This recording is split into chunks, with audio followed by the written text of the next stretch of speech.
coral is a mineral. It is also an animal. It is also a plant. All three in one. So I have a piece of coral I'm going to pass around so you can feel what the coral feels like without harming it or touching it. This one's already dead, don't worry. R.I.P. I found it on the beach, it's fine. So the coral's calcium frame, that's the mineral part. It's what makes the coral hard. Inside all these tiny little holes is an animal called a coral polyp. So it's a living organism. And then inside that is algae, right? So in the house, there lives the coral polyp. In the refrigerator is the algae. Okay, think of it like that. The algae is what's giving the coral most of its food source. It's also giving a lot of our fish their food source as well. So you'll notice a lot of the fish, they're nibbling on the coral. And it is also giving our coral color. So here in Hawaii, we have a lot of greens, a lot of browns, a lot of purpley types of corals. And that depends on the algae living inside of it. So when you get into warmer waters or places closer to the continents, you'll get softer corals who tend to have a little bit more of the reds, the yellows, the oranges that we kind of think of when we think or see pictures of coral. Here in Hawaii, since we have a really unique type, we have that bright green stuff. That's my favorite, the bright green low bodice coral. Because my favorite color is green. So the lobatus coral is the bright green coral. It kind of looks like the lobes of your brain, right? So that's what we call it, lobe coral for short, lobatus. It looks like the lobes of your brain. There is, however, also brain coral. Brain coral looks like a human brain. Lobatus coral looks like the lobes of your brain, and they get very offended if you confuse the two. Okay, and then we also have the piece that I'm passing around is branching coral. So it kind of looks like these big tree branches reaching up. It's like a tree if it lost all of its leaves.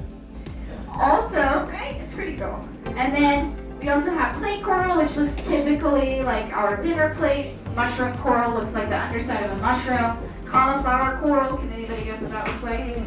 Broccoli. Yeah. Cantaloupe. Okay. Muskmelon. And that's just the types of coral we have, so it just depends. Also down on the seafloor, you guys might notice some sea urchins also. So if you see these spiky things, those are our sea urchins. The sea urchin I want you guys to be the most careful of is the black sea urchin. They're called a black long-spined sea urchin. If you see a really spiky black ball, porcupine thing, that's the black long-spined sea urchin. That has caused the top #1 marine-related injury of any other creature out there, any shark, octopus, killer whale. The sea urchin has caused the most damage to myself and to others. Mainly because we go into the ocean, right? We enjoy the beauty of the Kona coast. Go into the water, swim around a bit, maybe get a little fatigued. We try and step down on the coral that looks very similar to rocks. And not only is it harmful to the coral to step on it, but also there's little sea urchins that live in there. So if you accidentally step on the black long spine sea urchin, the spines are very sharp, so they do go into our skin so easily. They'll go through your shoes, they'll go through your clothes. Oh. If you accidentally step on it, put your hand on it, your okole, accidentally sit on one. Oh, that one's tough.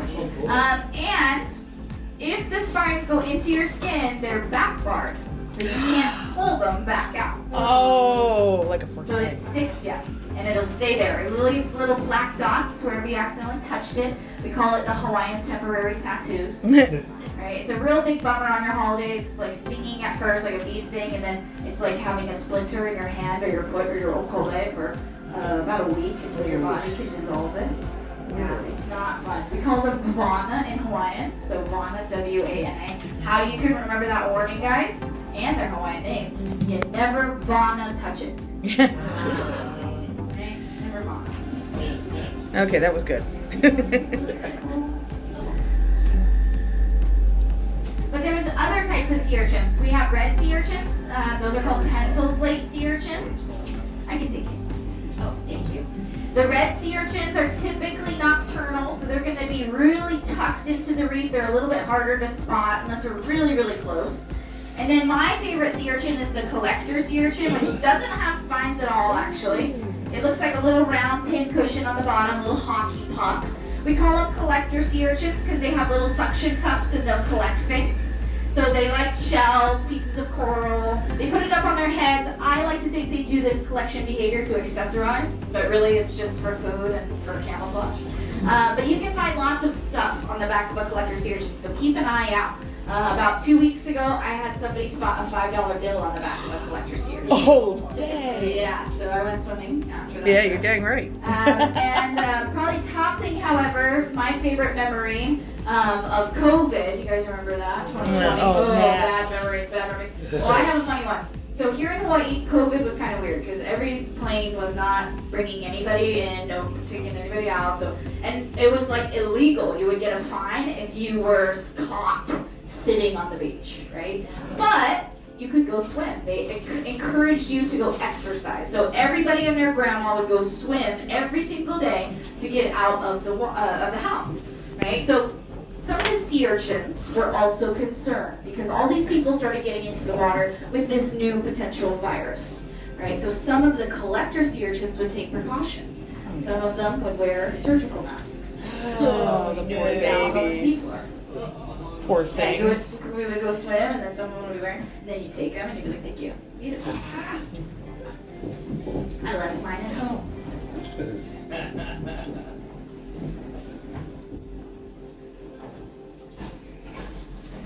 Alrighty, guys, so we saw Royal Reef. We're gonna head across the bay. We're gonna go to another reef site. As we kind of motor across, I do like to warn people it is a long and perilous journey. It really is, but you guys seem strong. I like to take the time, however, while we cross. Has anyone learned the Hawaiian name for our state fish? No. What is it? Oh, great. Yeah? Very close, yes. You got it. You got it. Saying the right sounds. The last one is the hardest. Yeah. Okay, so I'll say it for you. So our state fish, he looks like, actually, you're right under it. That's our state fish right here. He's a Picasso triggerfish. So the Picasso triggerfish is our state fish here in Hawaii. In Hawaiian, they are called the Humuhumu Akua'a. And that is the password in order to get off the boat.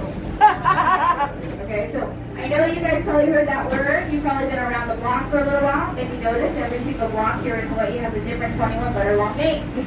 Now the reason Hawaiian language is like this is because it's very complicated, yet not complicated at all. Okay, so you've got Hawaiian language made up of a bunch of small Hawaiian words. So we've got sentences of all these small Hawaiian words. For sake of Hawaiian time, the best way I can explain this to you, we didn't want to say big long sentences, so we took out the spaces, put them all together, and had big long words instead. So Humuhumu is one long word, but it's actually 3 Hawaiian words put together. So humuhumu is the Hawaiian word for a triggerfish. It's H-U-M-U, and it's repetitive. So humuhumu is the first word. Try that. Humuhumu. Now, if anybody ever asks you guys, hey, do you know the state fish of Hawaii's name? And you say confidently, oh, the humuhumu, then they will assume you know the rest of it. Mainly because also for sake of Hawaiian time, we don't like saying the whole humuhumu. We'll just say the first part, the humuhumu, the triggerfish. Okay, so that's the triggerfish. You can also very easily identify the humuhumu, the triggerfish. If you look at the fish, they will have a fin on the top and the bottom of their body, and they will be using those exclusively to swim. So most fish use their little pectoral and their little pelvic fins in order to swim. Triggerfish have what's called undulating fins. So fins on the top and the bottom of their body, they're undulating in order to swim. So any fish down there with those top and bottom undulating fins, that's a humuhumu, a triggerfish, a type of triggerfish. Second word is a reference to the fish's nose. That's N-U-K-U, and it's also repetitive. Try this. Nuku, nuku. Good job. Okay, so humuhumu, nuku, nuku. This is where it gets complicated. Third word is the hardest. Okay, it has an apostrophe in it. An apostrophe in Hawaiian language is called an okina, and that means you have to make a pause. It's called a glottal stop. So just make a pause. You'll hear where the apostrophe is. Ready? Akua, ah. Akua, ah. That is, I'll tell you in a second. So we got humuhumu, nuku nuku, akua, Good job. Now, take out the spaces. Good job. It's very fun. So what you've said in Hawaiian, because you'd probably like to know what you've said in another language, is the trigger fish with the nose like a pig. So it does kind of have a round snout. I personally don't think it looks like a pig, but Hawaiians did, so I'm going to trust Hawaiians. I can tell you that they do make a pig noise. So they are a nesting fish. So during certain times of the year, if you're swimming along and you're swimming too close to its nest, it will swim up to you, look you directly in your eyes, and go. And that's basically it saying, get away. Get out of here. And if you don't swim away fast enough, they will bite your toes. And it's terrifying and it hurts. And I have a scar on my foot to prove it, okay? Now, it is also believed that that fish is the Hawaiian god of pigs in fish form. So here in Hawaii, we have multiple different gods for multiple different things. We have a god of the ocean, a goddess of the volcano, a god of love, a god of peace, a god of war. And we have a god for pigs. We love them very much here. Love, love, love pigs. They're delicious. But the god of pigs was married to the volcano goddess, Pele. Now, if you guys learn, I heard on the side, if you learn about Pele, to say she's a hot-headed woman is kind of not even enough. So he was married to Pele. Unfortunately, one day they did get into, let's call it a heated argument, right? And it ended with Kamapua'a at the edge of this cliff. Now, Pele sees him on this edge. She's still fired up from this argument that they had just had, so she decides to raise up the lava and flow it down the cliffs. So Kamapua'a, seeing the lava flowing towards him, jumps off the cliffs into the ocean. See? Dustin's calling. He jumps into the ocean. When he hits the water, he transforms and turns into our snake fish, the fish with a nose like a pig. So he is forever actually trapped in this little fish prison, unfortunately, because our islands here in Hawaii are made out of lava rock, and volcanoes.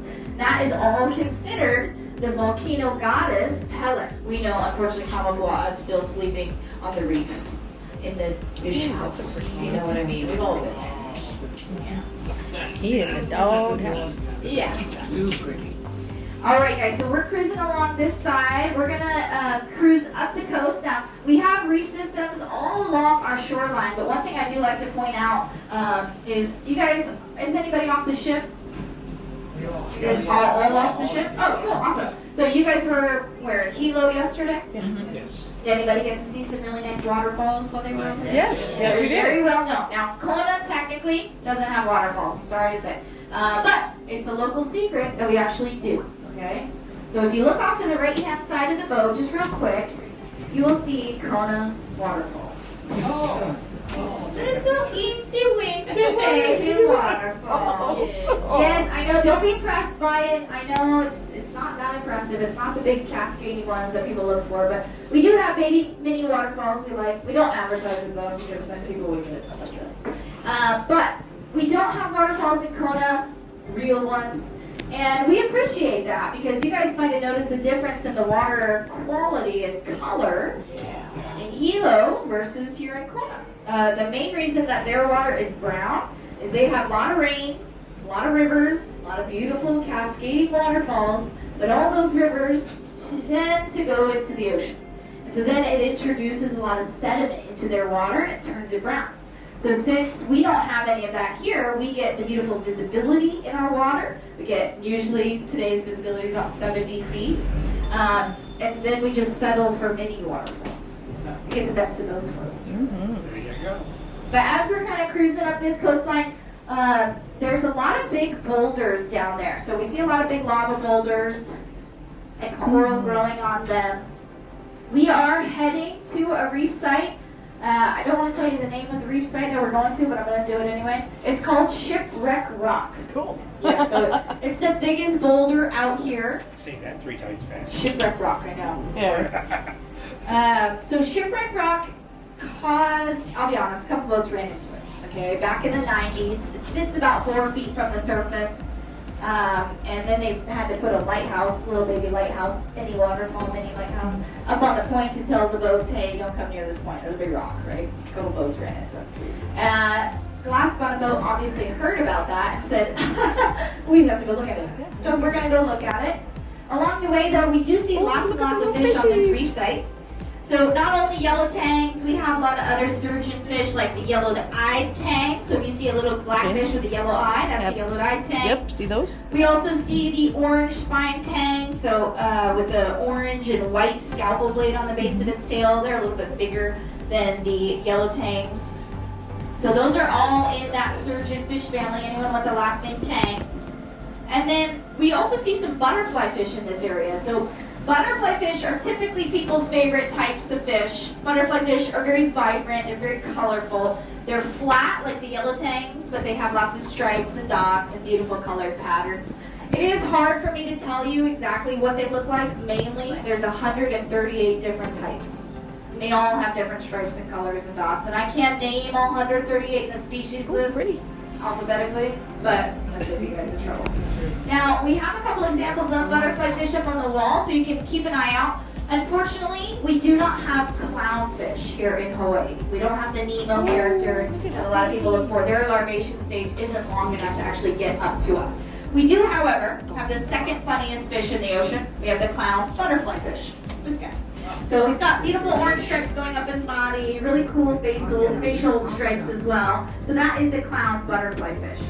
We also don't have raccoons here in Hawaii. I personally have never seen a raccoon in my life before. Lucky. But we do have the raccoon butterfly fish. So you guys kind of think that looks like a raccoon? No. The face. You got a mask. Yeah, the face. It's the mask thing. So raccoon butterfly fish. My favorite butterfly fish, however, is the long-nosed butterfly fish. That's this guy. He's got a yellow body, super long yellow or black and white face. Ooh. Now the reason that is my favorite, it is That's a rock. the second longest word in Hawaiian. So in comparison to our huma huma nuku nuku apua, that guy is called the lau wili wili nuku nuku oi oi. Oi oi. Yeah. Oi oi. Jewish. Yeah. So lau is a leaf, like a leaf on a tree.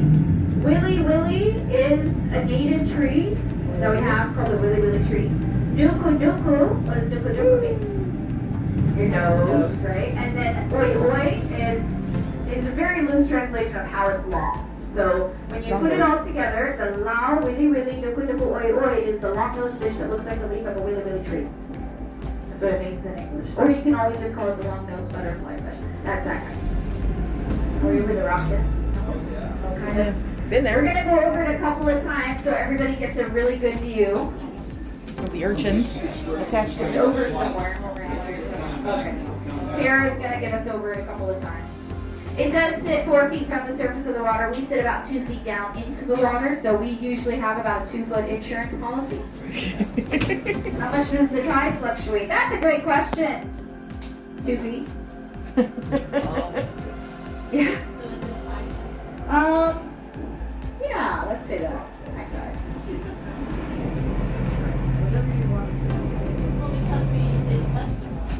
Well, we haven't yet, yeah. Usually 2-foot insurance policy, typically. Actually, it's really funny. Ralph, the guy that built the boat, Amy's dad, he told me a story about how he, when he was building the boat, swam out here with a measuring tape.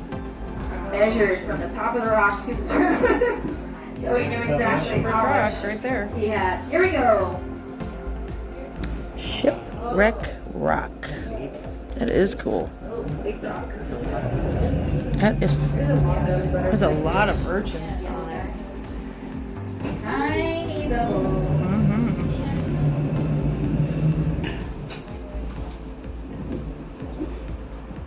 Wow. Tiny bubbles. We're just changing the channel.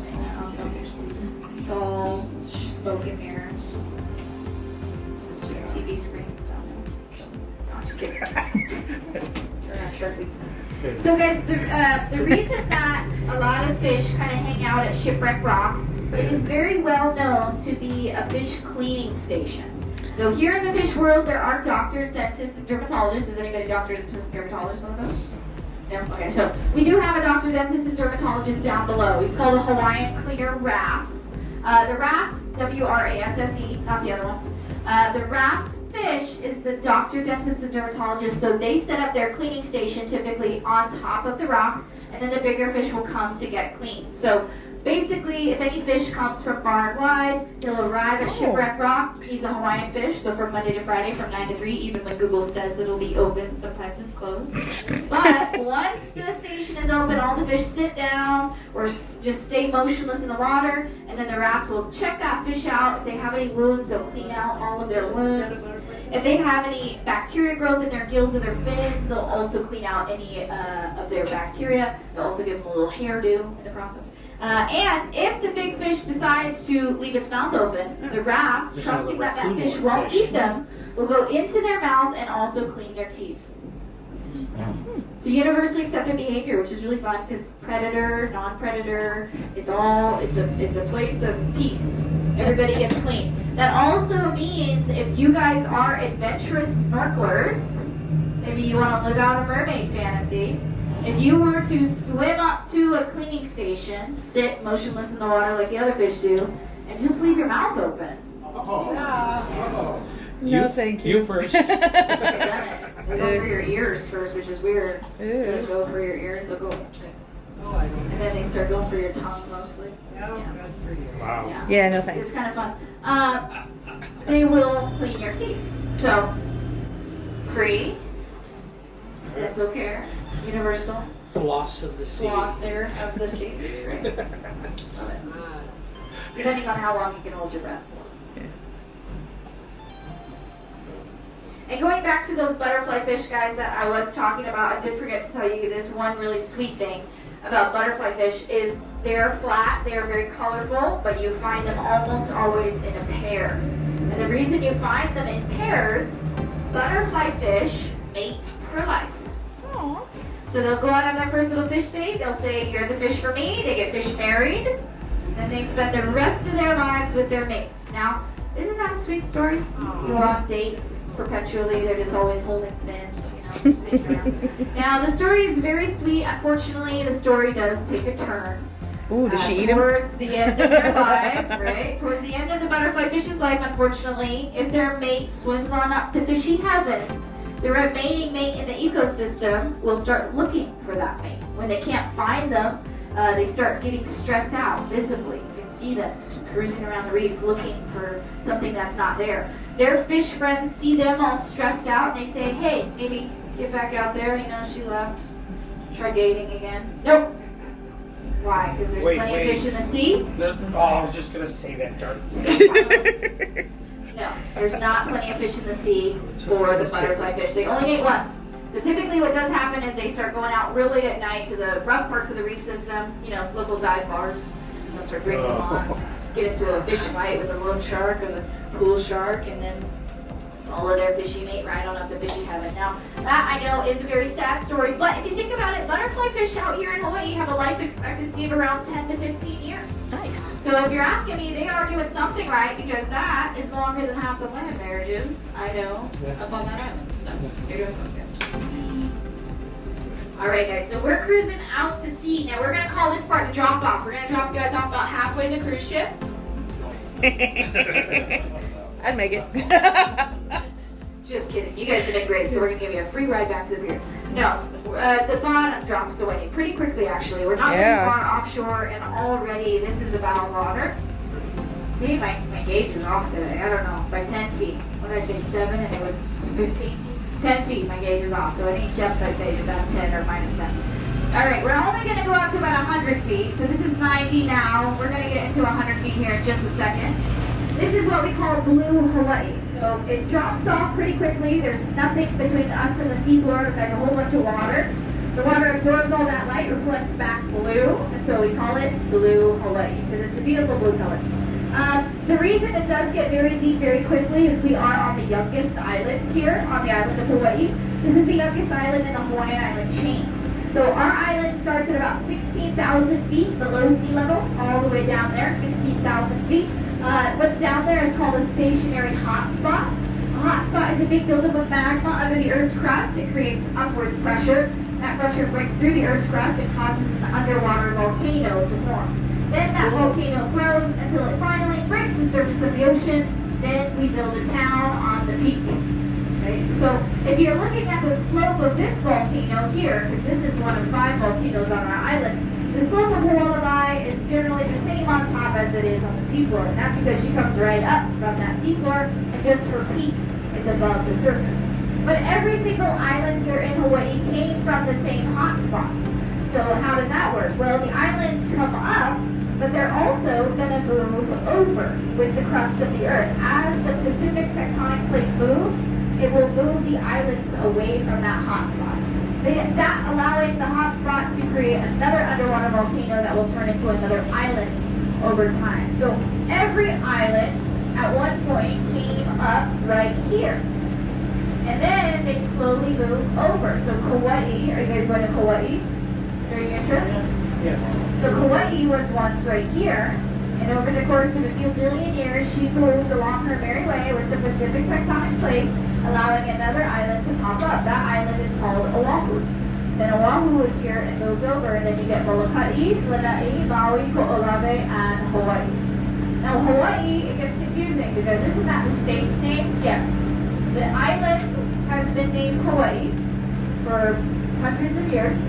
Then they decided to name the state Hawaii. So now we call it the Big Island a lot of the time. But the island of Hawaii is the youngest island in the state of Hawaii, if that makes sense. Now this process of islands coming up and moving over is always happening. So we do have another island that is forming currently. So off of our south end, which is that way, about 15 miles off the coast, under the water, there is Lauihi. Now Lauihi starts at 16,000 feet. She only has 3,000 more to go. She's right there. And volcanologists and some scientists are saying that yes, she will most likely be the newest island.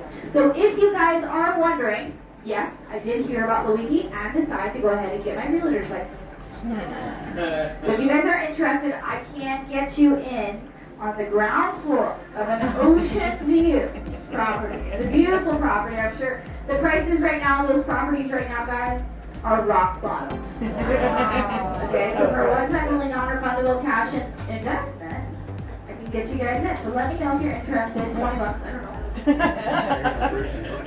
Yeah, right? Part of Louis, yeah, you get your own little park.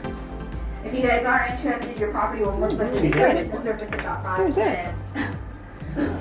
10,000 years. So, yeah.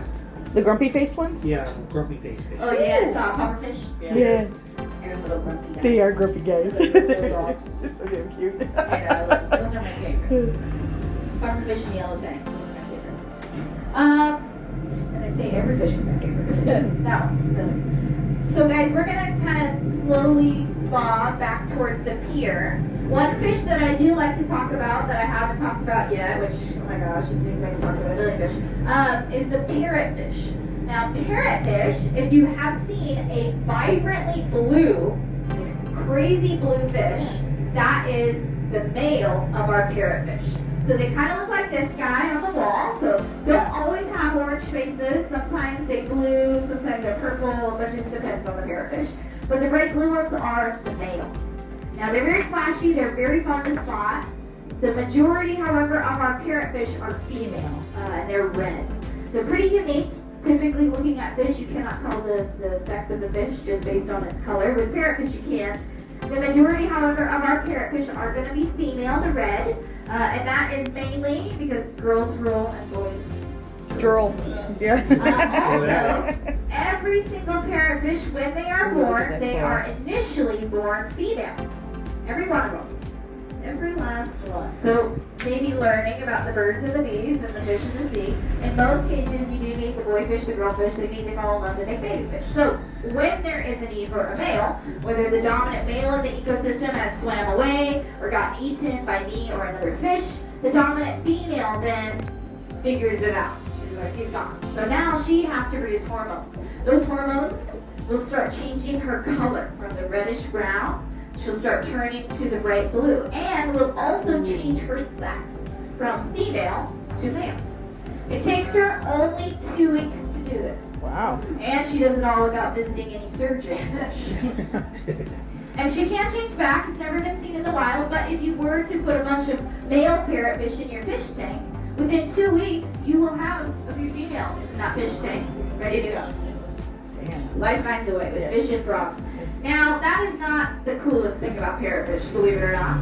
Parrotfish do create something that I can probably guarantee everybody on this boat enjoys. So you can thank the parrotfish because parrotfish have a parrot's beak, right? So that's where they get their name. They have these 2 teeth that look like a parrot's beak. They'll cruise around the seafloor and they'll actually eat our coral. So they take chunks out of it. They're not doing harm to it. They're grooming it. They're keeping it healthy. But you can hear this sound when they eat it because it's hard, like concrete. So they take a chunk out of our coral. They have this chunk in their mouths. They have another set of teeth in their throat that will then pulverize and pummel and granulate the coral until it becomes digestible. Right? Once it's digested and they get all their yummy nutrients they need out of it, the rest of what they don't need will come out the back end. Now, what comes out the back end is parrotfish poop. I have also heard it be called white sand. So just to let you guys know, the majority of our white sand beaches is fish poop. Yeah. For 1 year of parrotfish's life, they create up to 1,000 pounds of it. Wow. So just next time you guys are walking in it, sitting in it, maybe you see some kids shoveling it into their mouths. Just remember that you guys came here from far and wide by plane, by ship, by car. You arrived here to Hawaii all to save up all your hard-earned money, take vacation days, wait till retirement, all to enjoy our shitty beaches. Literally. So, yeah, my favorite thing about here. Gotta get one of that. Oh, there's a female. So this is a big female parrotfish right here, the red one. You see her eating the coral.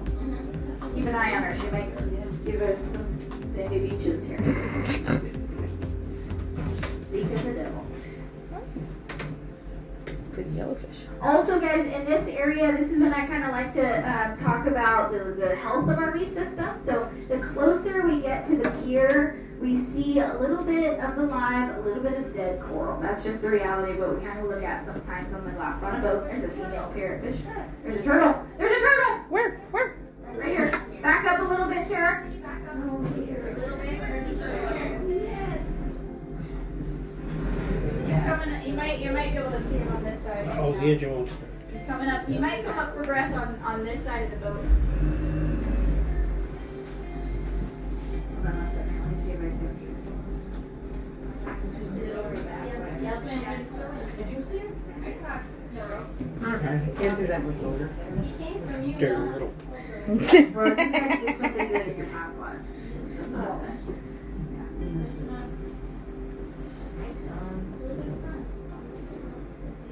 Typically, the turtles are going to be cruising to look for somewhere to go up on shore during the day. Because they want to do like what I want to do, which is go up on shore, lay in the sand, you know, relax. Yeah, exactly. Take a little nappy, you know. Very rarely. They're kind of solitary little animals. The See little if Captain angels. Sarah can find him again. Keep an eye out, guys. But while we're searching for turtles, the health of our reef system out here, the closer we get to the pier, the more kind of live and dead coral we do see. Mainly because that pier is very well used. And also, we got a lot of people going into the water. They say it was mainly because of the sunscreens going into the water. Here in Hawaii, we do have a relatively healthy reef system in comparison to a lot of places in the world. But we are not the exception to the rule of coral bleaching. Because most reef systems are struggling in the world right now. Yeah. There's an eel. Coolness.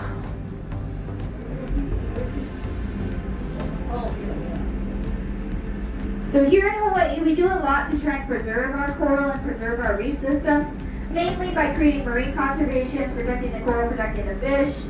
We also do a lot of studies at our university about planting coral. And we do that in most places in the world, or we also plant coral here in Big Hawaii fish. on other islands. Ready.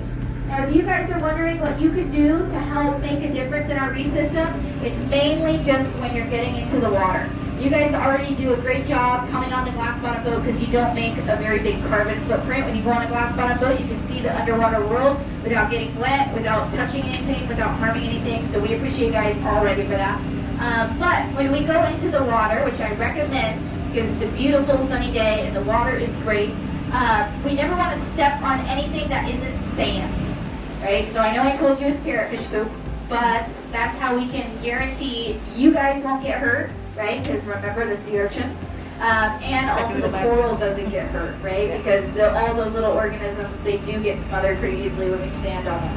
Also, we always want to make sure we're wearing reef-safe sunscreen when we get into the water. Now, reef-safe sunscreen is a new thing here in Hawaii in 2020. We banned a chemical in our sunscreens that was proved to do harm to our reef system. So if you are wondering, however, what is the reef-safe sunscreen, the only proven reef-safe sunscreen is mineral sunscreen.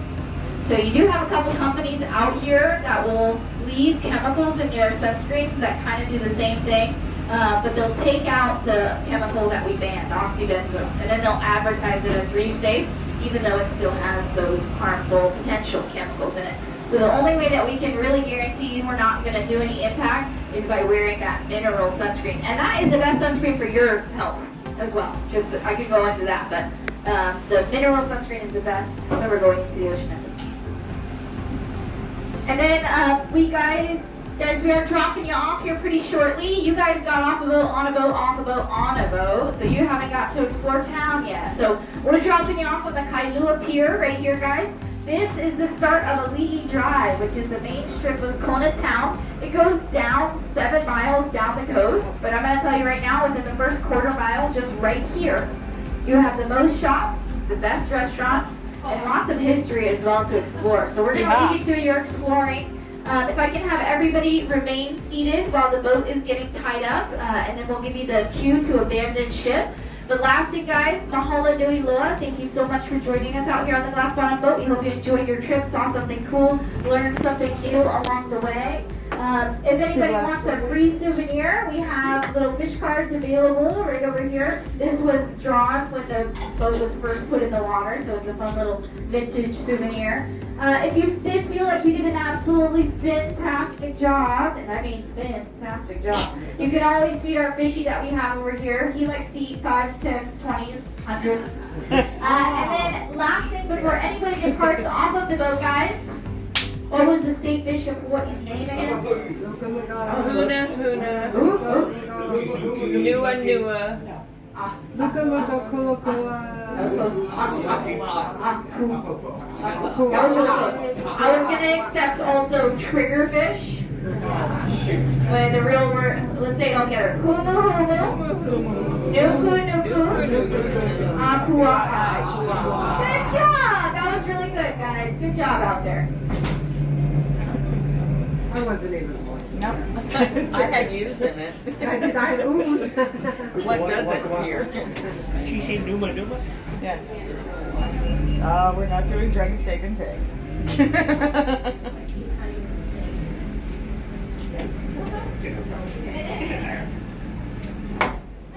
I like it.